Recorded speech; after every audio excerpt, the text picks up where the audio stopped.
Hello friends, welcome to Cosmic Connections Astro Tarot channel. आइए जानते हैं आपके पर्सन की करंट फीलिंग्स कि वो आपके बारे में क्या सोच रहे हैं। लेकिन उसके पहले हम जानेंगे कि आपकी करंट फीलिंग्स क्या है, आप क्या सोच रहे हैं, आपके मन में क्या चल रहा है। ठीक है।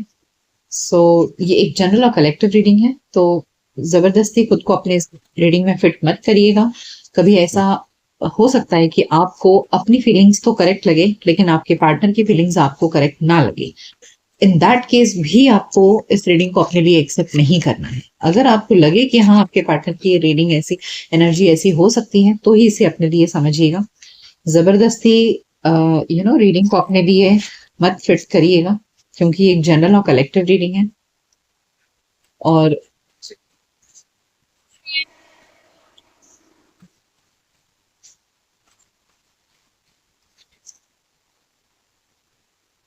सो आइए जानते हैं आपकी फीलिंग्स। तो पहला कार्ड निकला है shadow, rest and rejuvenate, passion ignited and wisdom. Okay, तो देखिए, इस वक्त दिख तो रहा है कि आप बहुत पैशनेट है अपने पर्सन को लेकर के, यानी कि आपके दिल में बहुत बहुत प्यार की आग लगी हुई है। और प्यार की जो ज्वालामुखी आपके अंदर फट रही है ना, वो आपको लाइफ में स्टेबिलिटी की तरफ लेकर जाना चाहती है। यानी कि आपको कोई फ्लर्ट रिलेशनशिप नहीं चाहिए। इस समय आपकी इच्छा है कि एक ऐसा रिश्ता जहां आप सामने वाले के साथ में जिंदगी भर का साथ निभाए। ओके, सामने वाला आपको बीच रास्ते पर छोड़ ना दे, आपके साथ में जिंदगी बिताए वो। ठीक है। सो यहाँ पर जो आपके अंदर क्रेविंग मुझे जो दिख रही है ना, वो शादी की दिख रही है, एक लाइफ पार्टनर की दिख रही है। एक लव पार्टनर की मुझे नहीं दिख रही है। आपको चाहिए एक मैरिजेबल पार्टनर की तलाश कर रहे हैं आप। आपको जिंदगी में एक स्टेबिलिटी चाहिए, एक बैलेंस चाहिए, और अब आप इस चीज के लिए बहुत ज्यादा ही प्यास जगी है आपके अंदर। एंड अब आप शादी के लिए रेडी हो। एक टाइम ऐसा होता है ना कि इंसान शादी के लिए रेडी नहीं होता है। तो यहाँ मुझे ऐसा लग रहा है कि इस वक्त आप लाइफ में सेटल होना चाहते हैं, एक कमिटेड रिलेशनशिप के लिए आप तैयार हैं। You are ready for a commitment. So you need a committed partner. इस वक्त आपको कोई फ्लर्ट रिलेशनशिप में आप इंटरेस्ट नहीं हो। किसी के साथ थोड़े समय के लिए अफेयर या बस जानना पहचाना बात करना, इतना ही आपको नहीं चाहिए। You need a partner for a life long. ठीक है। आपको अपनी लाइफ में बैलेंस चाहिए। बट इस वक्त आपके मन में बहुत सारा डर भी है कि पता नहीं सामने वाला मुझे कैसा मिलेगा, कैसा नहीं। So you have lots of fears within you, और आप रात दिन बस इसी बारे में सोच रहे हैं। आपको ऐसा लग रहा है कि क्या मिलेगा मुझे इस तरह का कोई पार्टनर? क्या होगा कोई ऐसा साथी जो जीवन भर मेरा साथ देगा, हमेशा मेरा हाथ पकड़ के रखेगा? देख रहे हैं। Okay, so you are badly craving for marriage, लेकिन आपके मन में बहुत सारे डाउट्स हैं इस समय, जो आपको लग रहा है कि पता नहीं मेरी इच्छाएं फुलफिल होंगी या नहीं होंगी। सो इस वक्त ऐसे लग रहा है कि आप किसी न्यू रिलेशनशिप के लिए भी रेडी दिख रहे हैं मुझे। ओके, यहाँ मुझे आप किसी प्रेजेंट रिलेशनशिप में मुझे नहीं दिख रहे हैं। आई फील कि you are looking for a partner. आप एक ऐसे पार्टनर की तलाश में मुझे दिख रहे हैं। हो सकता है इस वक्त आपके मन में कोई हो जिसके लिए आप देख रहे हो ये रीडिंग, लेकिन ऐसे लग रहा है ना कि जिस भी व्यक्ति के लिए आप देख रहे हैं, आप उनसे शादी का कमिटमेंट एक्सपेक्ट कर रहे हैं। अगर आप पहले से रिलेशनशिप में हैं, तो इस समय आपको चाहिए सामने वाले से 100% कमिटमेंट। और अगर नहीं दे रहा है वो इंसान commitment, so you are not interested in that relationship. आप ऐसे रिलेशनशिप में कंटिन्यू नहीं करना चाहते हैं जहां सामने वाला आपके साथ जिंदगी बिताने के लिए रेडी नहीं है। Okay, so this is your current feelings. आइए जानते हैं जिनके बारे में सोचकर आप ये रीडिंग देख रहे हैं, उनके मन में क्या चल। So let's find out. अपने पार्टनर को याद करिए, उनका नाम लीजिए मन में, और आइए जानते हैं कि उनकी एनर्जीज आपको लेकर के क्या है, वो क्या सोच रहे हैं आपको, आपके बारे में। So what are there current energies? So we have ace of pentacles, 5 of swords and 4 of wands। Okay, देखिए, ये पर्सन भी इस वक्त रिलेशनशिप में शादी तो एक्सपेक्ट कर रहे हैं। ठीक है, यानी कि इन्हें भी लाइफ में आपके साथ में घर बसाना है, शादी करनी है, कमिटेड रिलेशनशिप चाहिए, ठीक है। बट यहाँ 5 ऑफ Swords किस लिए है? Spirits please clarify why is this 5 of Swords over here. यहाँ क्या प्रॉब्लम है 5 ऑफ Swords को लेकर? Spirits please clarify.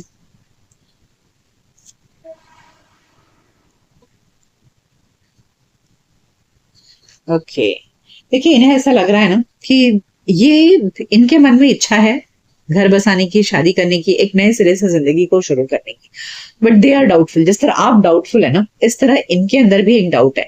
I think हो सकता है कि इनके फैमिली की तरफ से यू नो ऑपोजिशन मिले। इन्हें ऐसा लग रहा है कि फैमिली एक्सेप्ट नहीं करेगी और इन्हें अलग छोड़ के, मतलब अपनी फैमिली को छोड़ के आपके साथ में घर बसाना पड़े, शादी करना पड़े, तो समाज का विरोध करना पड़ेगा, घर का विरोध करना पड़ेगा, and they will have to take this do और डाई डिसीजन, उनको लेना पड़ेगा। इस तरह की उनके मन में टेंशन है।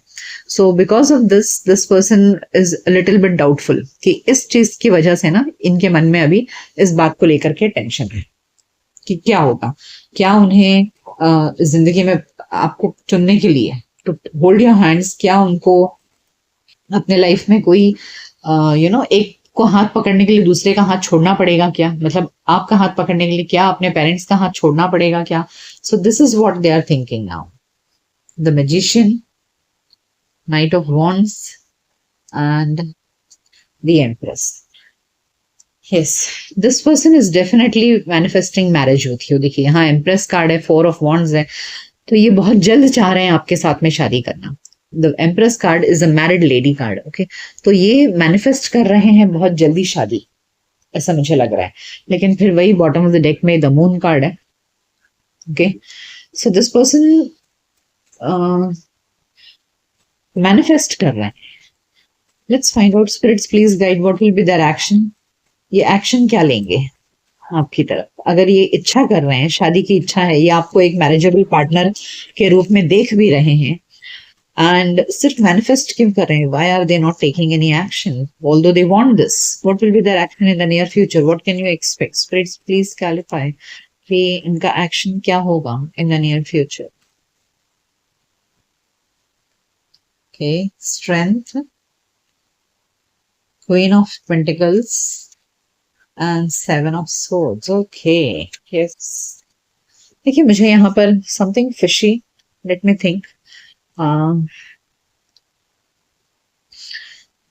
आई फील यहाँ पे 7 ऑफ Swords एक नेगेटिव एनर्जी को दिखा रहा है। Let me clarify, 7 of Swords क्यों है? Spirits please clarify why is the 7 of Swords over here.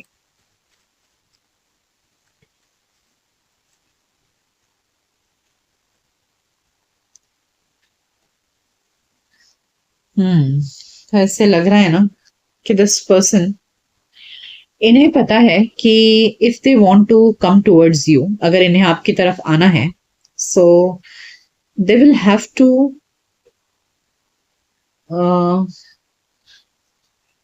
देखिए मुझे ऐसा लग रहा है कि उनको ना छुपा के ही आपके साथ में रिलेशनशिप रखने की कोशिश करेंगे। मे बी जब वो आपके पास आए तो they may not give you the whole idea, कुछ बातें आपसे छुपा सकते हैं वो, ठीक है। So you have to be very careful about this, कि हो सकता है अगर आपसे नहीं छुपाएं तो अपने फैमिली से छुपाकर आपके साथ में रिलेशन रखें। So this is something very fishy कि this person will definitely come to you, लेकिन यहाँ कुछ छुपाव की बात है। हो सकता है अपने परिवार को ना बता करके वो आपके साथ में सिर्फ रिलेशनशिप रखें, फिलहाल आपकी तरफ आएंगे जरूर, लेकिन चीजों को छुपाएंगे और बताने की हिम्मत नहीं है उनको अपने परिवार से लड़ने की या उस तरह से। तो ये क्या करेंगे ना, ये झूठ बोलेंगे, बताएंगे नहीं कहीं पर, और आपके साथ में रिलेशनशिप रखेंगे। So this seems to be very fishy. You should not trust this person कि ऐसे में आपका भविष्य क्या रहेगा इनके साथ में, कि जब ये झूठ बोल करके अभी अगर सिर्फ आपके पास आ जाते हैं तो ऐसे में तो आपका भविष्य स्टेक पर लगा हुआ है, isn't it? So spirits please clarify कि what is the future of this relationship। अगर ये इंसान झूठ बोलकर आपकी तरफ आ रहे हैं, ऐसा लग रहा है इनकी लाइफ में कोई डोमिनेंट फीमेल पर्सनालिटी है, हो सकता है इनकी मदर हो, तो कोई तो डोमिनेटिंग पर्सनालिटी है जिससे ये छुपा कर आएंगे, बताएंगे नहीं, ठीक है। सो स्पिरिट्स प्लीज क्लैरिफाई क्या हो सकता है इस रिलेशनशिप का future, then what is the future of this relationship.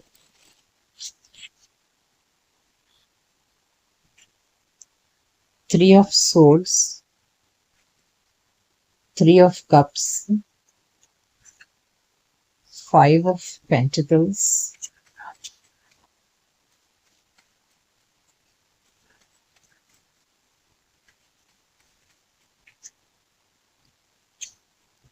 the emperor,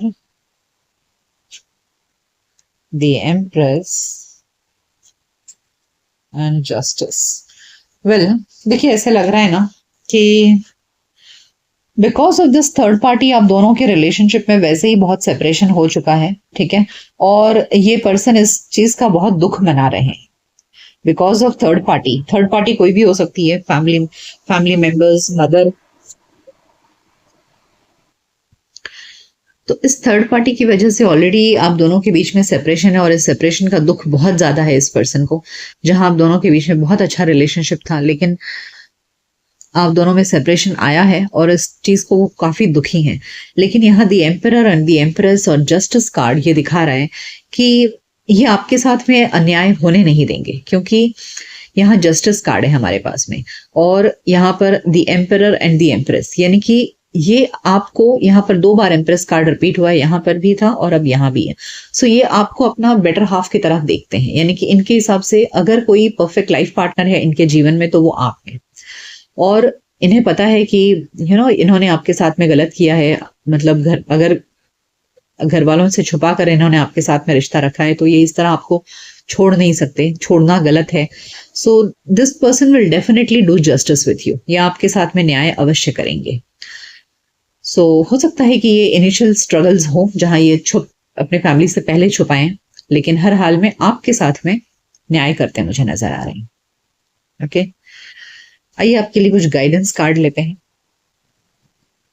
so let's pull some romance angels guidance card for you कि रोमांस एंजल्स आपको क्या गाइडेंस देना चाहते हैं।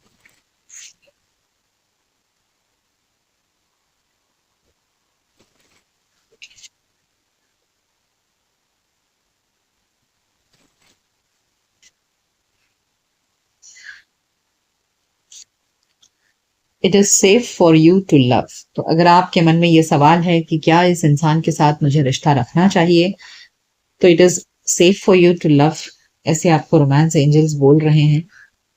देखिए रिलीजियस फैक्टर्स, यहाँ रिलीजियस फैक्टर्स का मतलब सिर्फ रिलीजन ही का डिफरेंस हो सकता है ऐसा नहीं है। ये दिख रहा है कि परिवार को लेकर के, फैमिलीज को, आप दोनों के चाहे वो रिलीजन हो, कास्ट हो, कल्चर हो या फाइनेंशियल स्टेटस हो, या यूं ही सामने वाले को परिवार को लेकर के कोई ना कोई खटपट जरूर है यहाँ पर, ठीक है। बट इसके बावजूद भी यहाँ पर it is safe for you to love card आया है। इसका मतलब ये इंसान उन परेशानियों से लड़ेंगे। Yes, they have romantic feelings for you, they do love you. तो अगर आपको लगता है कि ये इंसान आपसे प्यार करते हैं या नहीं, तो हाँ डेफिनेटली करते हैं। एक कार्ड और लूंगी मैं, न्यू लव। देखिए न्यू लव का मतलब ये नहीं है कि कोई नया पर्सन आएगा आपकी लाइफ में, दिस पर्सन में री एंटर योर लाइफ, ठीक है। एक कार्ड और लेते हैं, getting to know each other. तो एक बार फिर से आप दोनों एक दूसरे से बातचीत करेंगे और एक दूसरे को पूरी तरह से समझने की कोशिश करेंगे कि क्या प्रॉब्लम्स हैं और उन प्रॉब्लम्स का क्या सोल्यूशन निकल सकता है, ऐसे लग रहा है। सो दिस पर्सन में come back into your life. हो सकता है कि ये फिर से आपको अप्रोच करें और जो भी प्रॉब्लम्स हैं वो दोनों आप लोग शायद मिलकर के डिस्कस करो और फिर उसका सोल्यूशन निकालो, ठीक है। सो ऐसे लग रहा है। सो ये थी फीलिंग्स कि जिनके बारे में सोचकर आप ये रीडिंग देख रहे हैं उनके मन में क्या चल रहा है। ये रीडिंग आपको कैसी लगी मुझे कमेंट सेक्शन में जरूर बताइएगा। मिलते हैं आपके नेक्स्ट रीडिंग, तब तक अपना ख्याल रखिए। Goodbye, take care.